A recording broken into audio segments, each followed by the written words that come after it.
Central military commission incharge Tipiri Tirupati alias Devuji alias Kumudada, అట్లానే central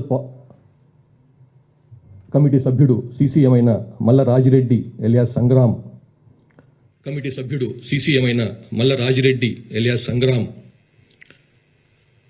వీళ్ళిద్దరితో పాటుగా రాష్ట్ర స్థాయి చెందినటువంటి తెలంగాణ రాష్ట్ర కమిటీ కార్యదర్శి బడే చొక్కారావు ఎలియాస్ దామోదర్ ఎలియాస్ జగన్, మరియు రాష్ట్ర కమిటీ సభ్యుడు స్టేట్ కమిటీ మెంబర్ అయినటువంటి నూనె నరసింహారెడ్డి ఎలియాస్ గంగన్న ఎలియాస్ సన్నుదాదా కూడా అజ్ఞాతాన్ని వీడి బయటికి వచ్చినారు. వారికి మేము అభినందనలు తెలుపుతున్నాం. వీరి యొక్క వివరాలు క్లుప్తంగా ఆల్రెడీ మీకు ఇచ్చినటువంటి నోట్లో ఉన్నాయి, కానీ వీక్షిస్తున్న వాళ్ళ కోసం అని చెప్పి వివరాలు. ఈ తిరుపతి జగిత్యాల జిల్లా కోరుట్లకు చెందినటువంటి వాడు. ఈ పాత కరీంనగర్ జిల్లా, ఇప్పుడున్నటువంటి జగిత్యాల జిల్లా కోరుట్లకు చెందినటువంటి వ్యక్తి. ఇతనికి ప్రస్తుతం 62 సంవత్సరాలు.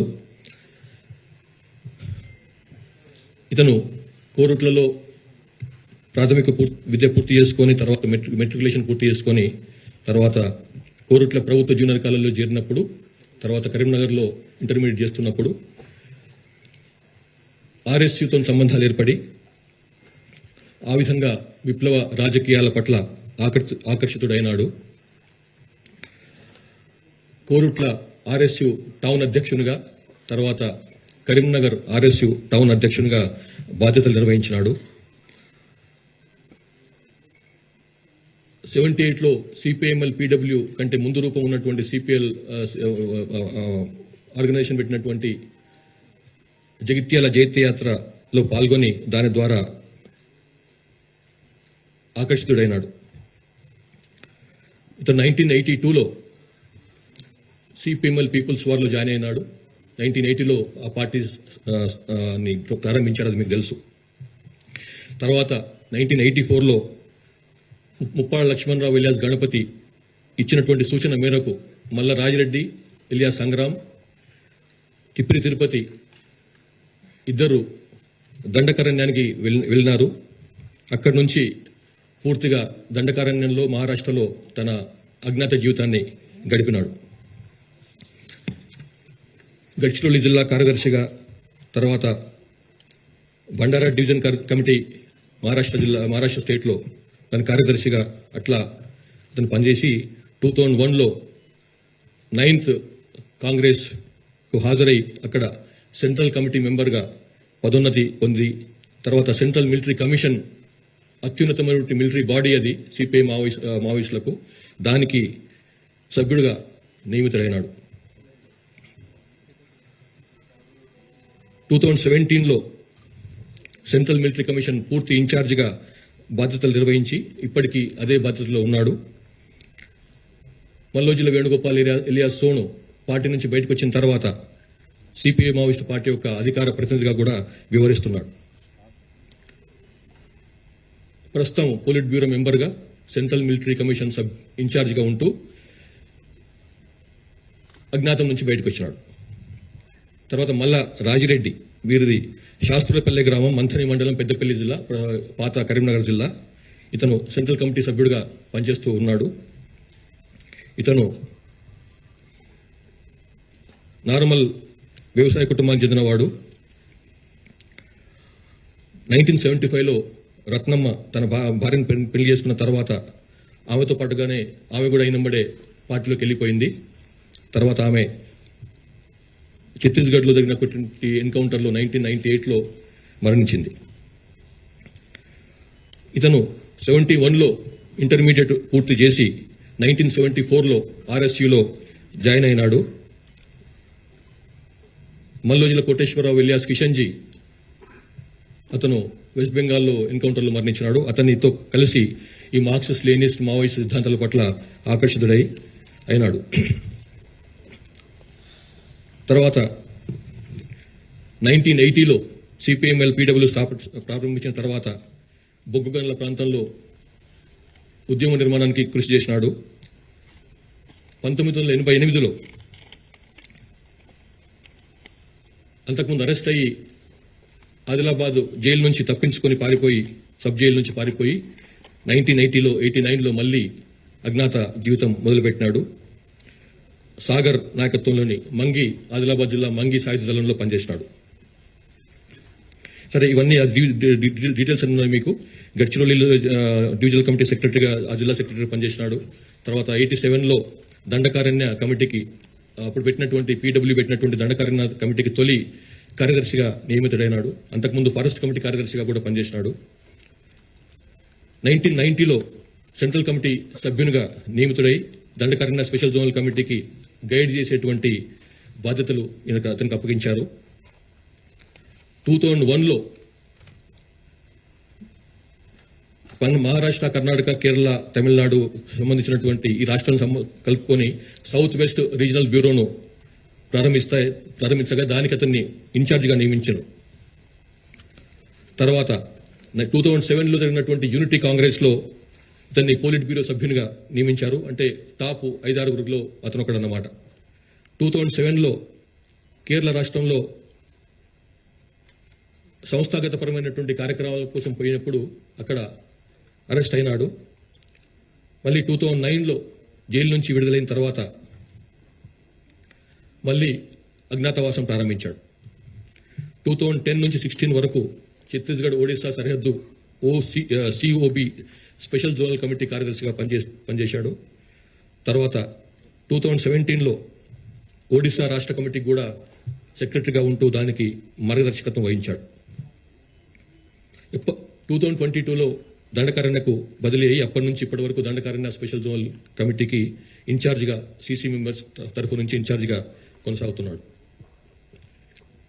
ఇక ఇక్కడ బయటకు వచ్చినటువంటి మూడవ నాయకుడు బడే చొక్కారావు ఎలియాస్ దామోదర్. ఈయన 46 years ఆఫ్ ఏజ్, ములుగు జిల్లా తాడ్వాయి మండలం చెందినటువంటి కాలోపల్లి గ్రామం. ఇంతకుముందు ఈ ప్రాంతం పాత వరంగల్ జిల్లాలో ఉండేది. ప్రస్తుతం అతను తెలంగాణ స్టేట్ కమిటీ సెక్రటరీగా బాధ్యతలు నిర్వహిస్తున్నాడు. ఇతను కాలోపల్లికి చెందినటువంటి 10 ఎకరాల తండ్రికి 10 ఎకరాల భూమి ఉన్నది. ఆయన ఫ్యామిలీలో కొంత ఇతని కజిన్ తర్వాత బ్రదర్స్ కూడా కొంత ఈ విప్లవ పార్టీల పట్ల అనుకూలత చూపించిన వాళ్ళు. బడే నాగేశ్వరరావు ఇతని కజిన్ ఎలియాస్ ప్రభాకర్ ఎన్కౌంటర్లో కూడా మరణించినాడు. దామోదర్ బయకపేట తర్వాత రాయనగూడెంలో ఉన్నత పాఠశాలలో చదివి గోవిందరావుపేట ప్రభుత్వ కళాశాలలో ఇంటర్మీడియట్ పూర్తి చేసుకున్నాడు. 96లో 10th క్లాస్ అవుతున్నప్పుడే ఆర్ఎస్ యూత్ పట్ల ఆకర్షితుడై అందులో ఆర్ఎస్లోకి జాయిన్ అయినాడు. తర్వాత అజ్ఞాతంలోకి వెళ్లిపోయి ఏటూరు నాగారం మహాదేవ్పూర్ ప్రాంతం దళంతో తన అజ్ఞాత జీవితాన్ని ప్రారంభించాడు. తర్వాత ఏటూరు నాగారం మహాదేవ్పూర్ ఏరియా కమిటీకి కార్యదర్శిగా పనిచేసిండు. ఖమ్మం, కరీంనగర్, వరంగల్ డివిజనల్ కమిటీకి సభ్యుడిగా కూడా పనిచేసిండు.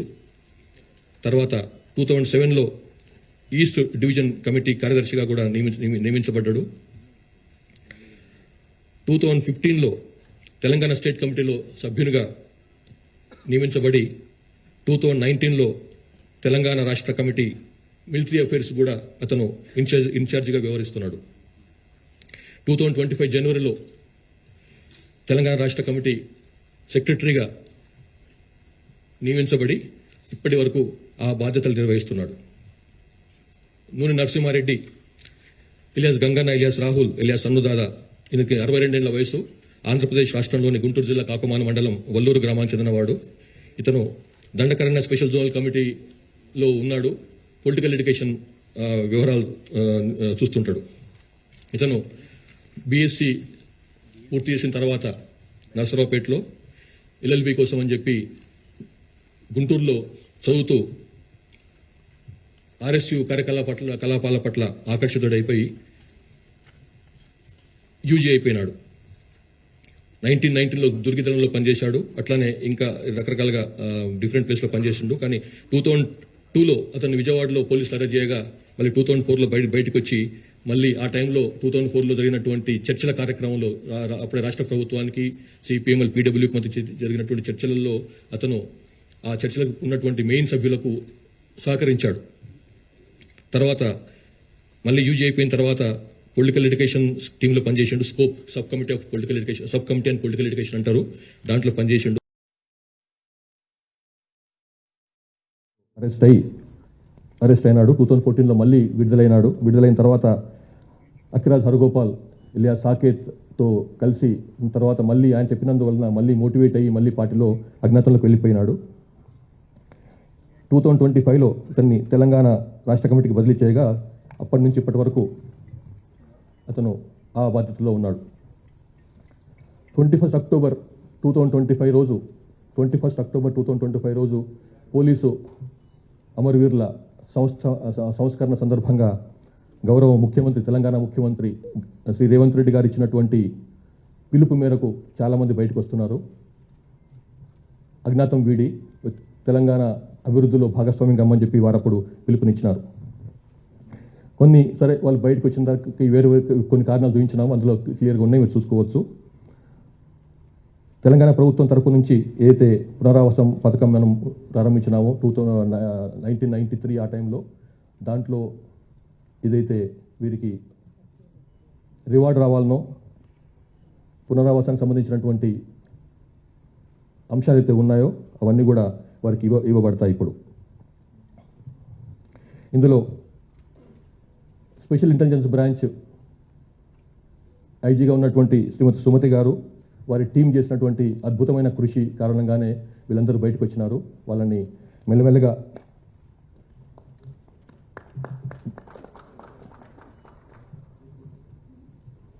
ఇప్పుడు ఉన్నటువంటి పరిస్థితులను గురించి అవగాహన చేయించడము, తర్వాత వారిని బయట తీసుకురావడంలో మేము చాలా పెద్ద పాత్ర వహించారు.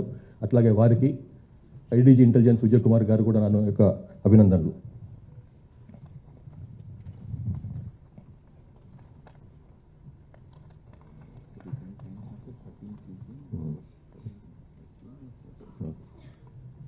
ఈ విధంగా 2025-26లో లాస్ట్ 2 ఇయర్స్లో, ఇంకా 2 ఇయర్స్ కూడా కాలేదు, 4 సీసీఎంలు బయటకు వచ్చినారు. 16 మంది ఎస్సీఎంలు, 26 మంది డివిజనల్ కమిటీ సభ్యులు అండ్ సెక్రటరీలు 26 మంది, అట్లా ఏసీఎంలు ఆర్ ఏసీఎస్లు 85 మంది, పార్టీ మెంబర్స్ 460 మంది, మొత్తం 591 మంది లాస్ట్ 2 ఇయర్స్లో వాళ్ళు బయటకు వచ్చినారు. తెలంగాణకు సంబంధించినంత వరకు మనకు 11 మంది తెలంగాణలో పుట్టి పెరిగిన 11 మంది ఇంకా అజ్ఞాతంలో ఉన్నారు. వాళ్ళు కొంతమంది ఆల్రెడీ మాకు టచ్లోకి వచ్చినారు. వాళ్ళు కూడా పిలుస్తున్నాం తొందరగా బయటకు రమ్మని చెప్పి. ఇందులో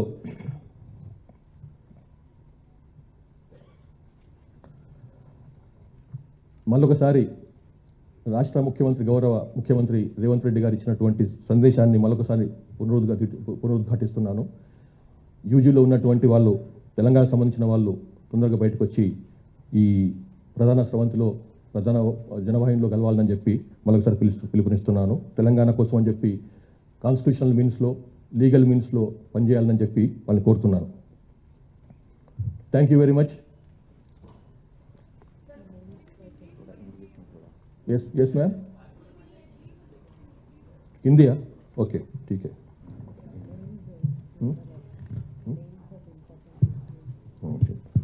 టైం కూడా చెప్తా. అవి ఒక్కసారి తెలుగులో ఇంకొక నిమిషం మాట్లాడిన తర్వాత చెప్తాను. మన దగ్గర ఇంకా అండర్ గ్రౌండ్లో అజ్ఞాతంలో ఉన్న వాళ్ళు ముప్పాల లక్ష్మణరావు ఎలియాస్ గణపతి. మాకున్న సమాచారం ప్రకారం అతను అడవుల్లో లేడు, ఇక్కడ బయట షెల్టర్లో ఉన్నట్టు తెలుస్తుంది. పుసునూరి నరహరి ఎలియాస్ సంతోష్, ఇతను east regional bureau member, technical department ఇన్ఛార్జ్గా ఉన్నాడు, జార్ఖండ్లో పనిచేస్తున్నాడు. ముప్పిడి సాంబయ్య ఎలియాస్ సుదర్శన్, ఇతను స్టేట్ కమిటీ మెంబర్గా ఒరిస్సా స్టేట్ కమిటీలో ఉన్నాడు. వార్త శేఖర్ ఎలియాస్ మంక్తు, ఈయన దండకారణ్య స్పెషల్ జోనల్ కమిటీలో ఉన్నాడు, ఇంజనీరింగ్ వ్యవహారాలు చూస్తాడు, కమ్యూనికేషన్ వింగ్కు ఈయన ఇన్ఛార్జ్గా ఉన్నాడు.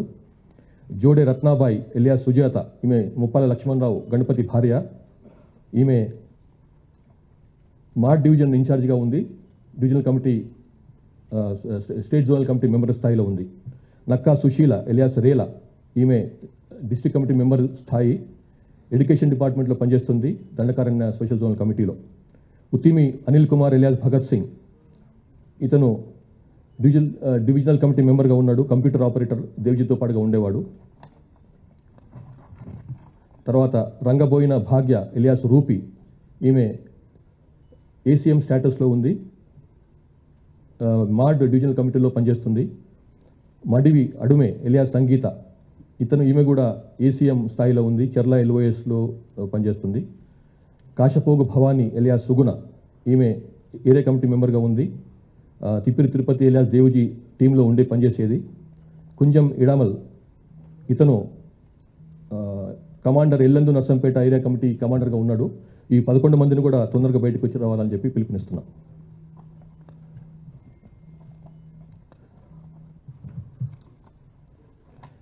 आज हिंदी में दो लफ्ज़ बोलेंगे, उसके बाद में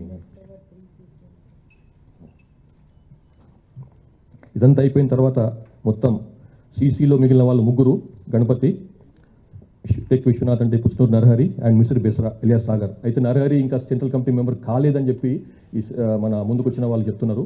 కాబట్టి ఇద్దరిని అనుకోవాలి. ఆ ఇద్దరిట్లో ఒక ఆయన తెలంగాణ ఆయన, ఇంకొక ఆయన జార్ఖండ్ ఆయన.